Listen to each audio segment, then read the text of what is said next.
उत्तर प्रदेश की राजनीति में हलचल तेज है। सूत्रों का कहना है कि मुख्यमंत्री योगी आदित्यनाथ के खिलाफ एक बड़ी साजिश रची जा रही है। इस साजिश में न सिर्फ विपक्षी दल बल्कि भाजपा के भीतर के लोग भी शामिल बताए जा रहे हैं। 2027 के चुनाव से पहले योगी को कमजोर करना और उन्हें हटाने की जमीन तैयार करना ही इस पूरी चाल का हिस्सा माना जा रहा है। ताजा घटनाक्रम रामस्वरूप यूनिवर्सिटी में एबीपी छात्रों की पिटाई का है, जिसने इस साजिश की परतें अब खोल दी है। यह मामला अचानक ही छात्र राजनीति से निकलकर योगी बनाम संगठन की लड़ाई में बदल चुका है। पिटाई के बाद जब घायल छात्र अस्पताल में भर्ती हुए तो कई बीजेपी नेता उनसे मिलने पहुंचे। वही नेता अब अपने ही प्रशासन और पुलिस पर सवाल उठा रहे हैं।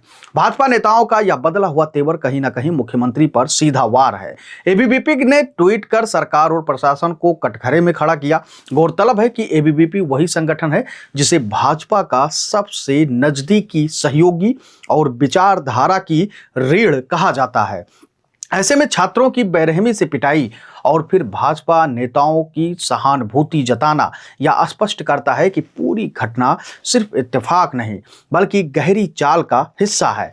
इस मौके को समाजवादी पार्टी अध्यक्ष अखिलेश यादव ने तुरंत भुनाया। उन्होंने ट्वीट कर भाजपा और योगी सरकार पर सीधा हमला बोला है। अखिलेश ने तंज कसा है कि पहले आपसी झगड़े में खुद ही बल भर पिटवाते हैं, फिर दिखावटी माफी मांगने के लिए कान में फुसफुसाते हैं, उसके बाद ही हड्डी तक पहुंची चोटों पर बाहरी ऊपरी मरहम लगाते हैं। अखिलेश का आरोप साफ था, यह घटना मुख्यमंत्री योगी और उनके सलाहकार संजय प्रसाद के इशारे पर कराई गई है। जानकारों के मुताबिक यह विवाद केवल पुलिस की ज्यादती का नहीं बल्कि भाजपा खेमे के अंदर चल रही खींचतान का नतीजा है।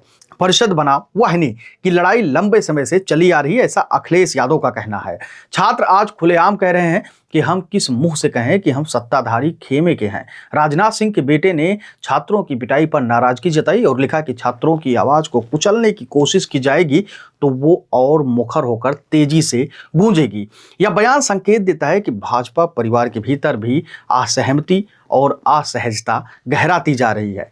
योगी आदित्यनाथ भाजपा के सबसे बड़े हिंदुत्व चेहरे हैं और उनकी लोकप्रियता उन्हें राष्ट्रीय स्तर पर स्थापित करती है, लेकिन यही वजह है कि उनके खिलाफ अंदर और बाहर दोनों तरफ से मोर्चा खुलता हुआ दिखाई दे रहा है।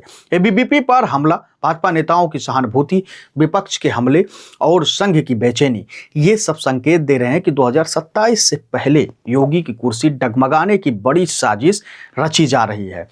कुल मिलाकर यह साफ है कि यूपी की राजनीति आज सिर्फ विपक्ष बनाम योगी नहीं है। असली लड़ाई भाजपा और संघ परिवार के भीतर चल रही है। सवाल यह है कि क्या यह सब योगी आदित्यनाथ को कमजोर करने और 2027 से पहले उन्हें सत्ता से बेदखल करने की बड़ी योजना है? तो इसका जवाब है रामस्वरूप यूनिवर्सिटी का एबीपी छात्रों की पिटाई कांड अब सिर्फ छात्रों की लड़ाई नहीं रहा। यह सीधा सीधा यूपी की सत्ता और संगठन के भीतर चल रही वर्चस्व की जंग का प्रतीक बन गया है। भाजपा नेताओं का अपने ही प्रशासन पर सवाल उठाना, अखिलेश यादव के आरोप, संघ की बेचैनी, दिल्ली तक हलचल, ये सब संकेत दे रहे हैं कि योगी आदित्यनाथ को 2027 से पहले कमजोर करने की सुनियोजित साजिश उत्तर प्रदेश में चल रही है।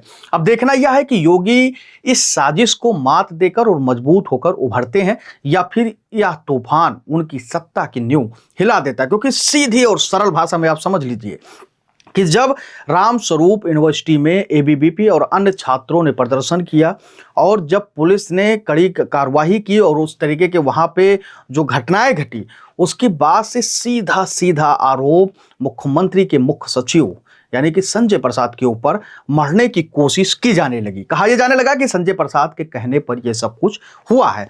लेकिन आपको यहाँ समझना होगा, संजय प्रसाद जो योगी आदित्यनाथ की हमेशा एक छांव की तरह, एक पेड़ की तरह उनके साथ रहते हैं।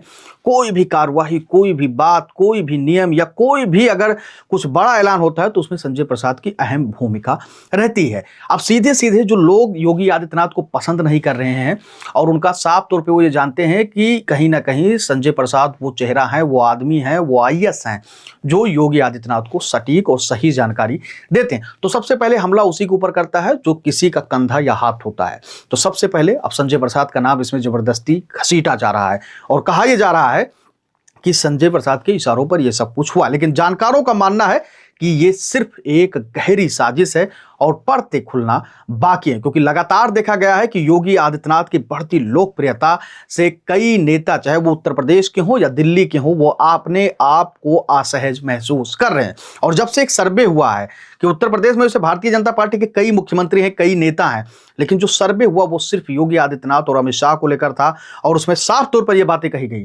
कि योगी आदित्यनाथ अमित शाह से सिर्फ 2% प्रधानमंत्री पद के दावेदार है, पीछे हैं। यानी योगी अब वो विराट चेहरा बन चुके हैं जिसको अब कम करने की पूरी कोशिश की जा रही है, और ये साजिश भी उसी तरफ इशारा करती है। आप अपनी राय हमको कमेंट सेक्शन में जरूर दीजिएगा और बताइएगा कि योगी आदित्यनाथ के आखिर पीछे ये साजिश करने वाले कौन लोग हैं और वो क्या चाहते हैं। आपकी राय महत्वपूर्ण होती है, आप अपनी राय हमको जरूर कमेंट सेक्शन में दीजिएगा और बताइएगा कि आखिर में उत्तर प्रदेश से लेकर दिल्ली तक आखिर में चल क्या रहा है। धन्यवाद।